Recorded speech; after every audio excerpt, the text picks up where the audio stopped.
Hello everyone, welcome back to my channel. आज मैं आपको बाल विकास की यूनिट फर्स्ट पार्ट 11 पढ़ा रही हूँ।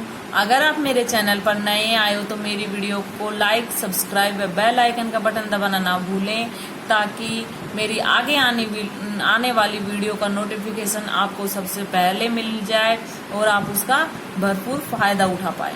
आज हमारा टॉपिक है मनोलैंगिक विकास सिद्धांत।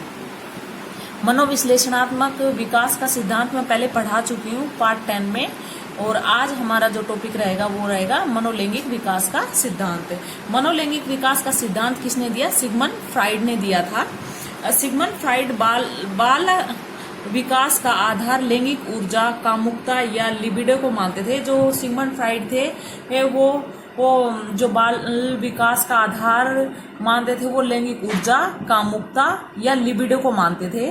परंतु इस बात से इनके शिष्य कार्ल जूंग सहमत नहीं थे। उनके जो एक शिष्य थे सिगमंड फ्राइड के, कार्ल जूंग, वो क्या है कि उनके जो विचार थे उनसे सहमत नहीं थे और उन्हें विश्लेषणात्मक सिद्धांत का प्रतिपादन किया। और जो उनके शिष्य थे उन्होंने क्या किया? विश्लेषणात्मक सिद्धांत का प्रतिपादन किया।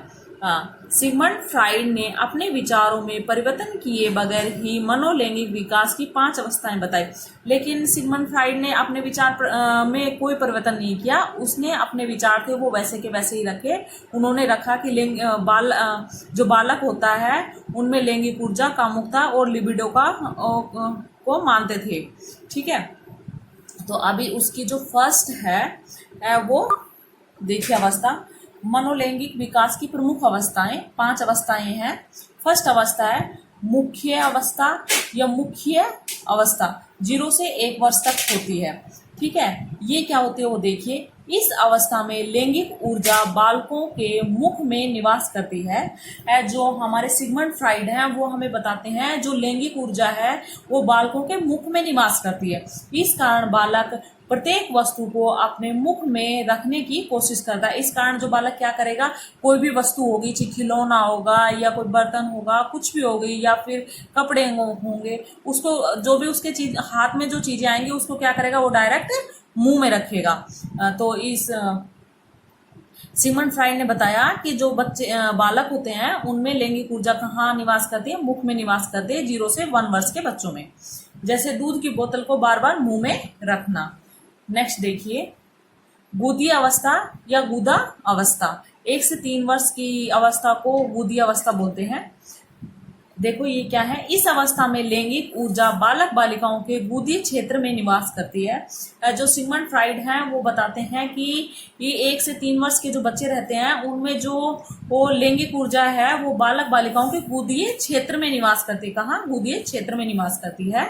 इस अवस्था में लैंगिक ऊर्जा के प्रभाव से बालक आक्रामक, जिद्दी व धारणात्मक प्रवृत्ति का हो जाता है। इस कारण से बालक क्या हो जाता है? बालक आक्रामक हो जाता है, जिद्दी हो जाता है, धारणात्मक प्रवृत्ति का हो जाता है।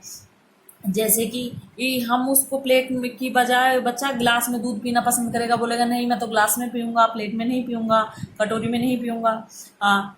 इस अवस्था में बालक स्वयं के अपशिष्ट पदार्थों से खेलना पसंद करता है। ज्यादा से ज्यादा बच्चा क्या करता है, सूसू कर देगा, उसमें हाथ ऐसे ऐसे घुमाएगा। तो बच्चे अपशिष्ट पदार्थों से भी ज्यादा खेलना पसंद करते हैं 1 से 3 वर्ष की आयु में।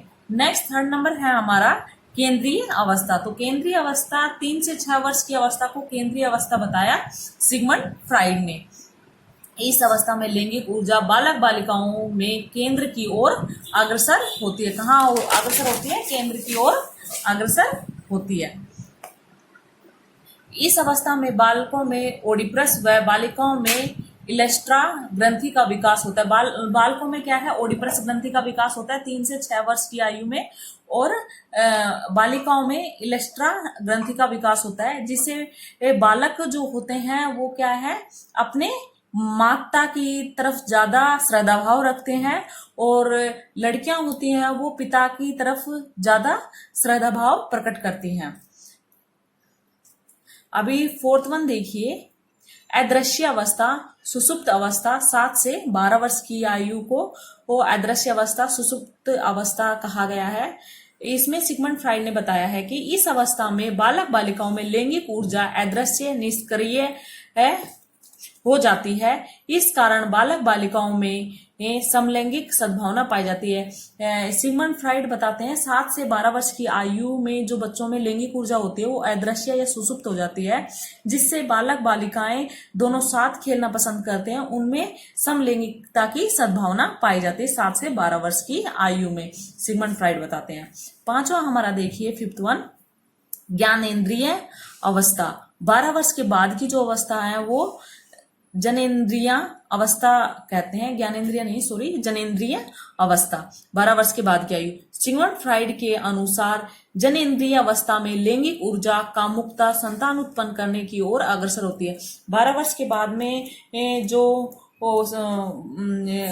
लैंगिक ऊर्जा होती है वो कामुकता यानी कि संतान उत्पन्न करने की ओर अग्रसर रहते हैं, सिगमंड फ्राइड बताते हैं हमें, अर्थात अपने समान जीव उत्पन्न करने की ओर अग्रसर होते हैं। अभी नोट पॉइंट देखिए, विशेष कथन है, सिगमंड फ्राइड विश्व के एकमात्र ऐसे मनोवैज्ञानिक है जिन्होंने शेष अवस्था में बालक बालिकाओं में कामुकता की भावना को स्वीकार किया। एक सिगमंड फ्राइड ही है जिन्होंने बताया है कि बालक बालिकाओं में कामुकता की भावना को उन्होंने स्वीकार किया, बाकी किसी वैज्ञानिक ने नहीं किया, एक ओनली सिगमंड फ्राइड ने ही किया है।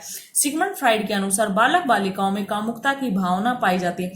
सिगमंड फ्राइड के अनुसार बालक बालिकाओं में क्या है, कामुकता की भावनाएं पाई जाती है, परंतु वयस्कों की भांति उन्हें प्रकट करना नहीं आता। जैसे बड़े लोग प्रकट करते हैं वैसे उन्हें प्रकट करना नहीं आता है।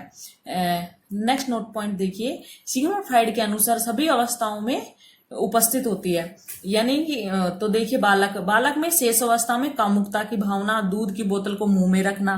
नेक्स्ट है बाल्यावस्था में क्या है, अदृश्य हो जाती है, समलैंगिकता की सद्भावना पाई जाती है। किशोर अवस्था में विषम लैंगिक सद्भावना पाई जाती है। Thank you.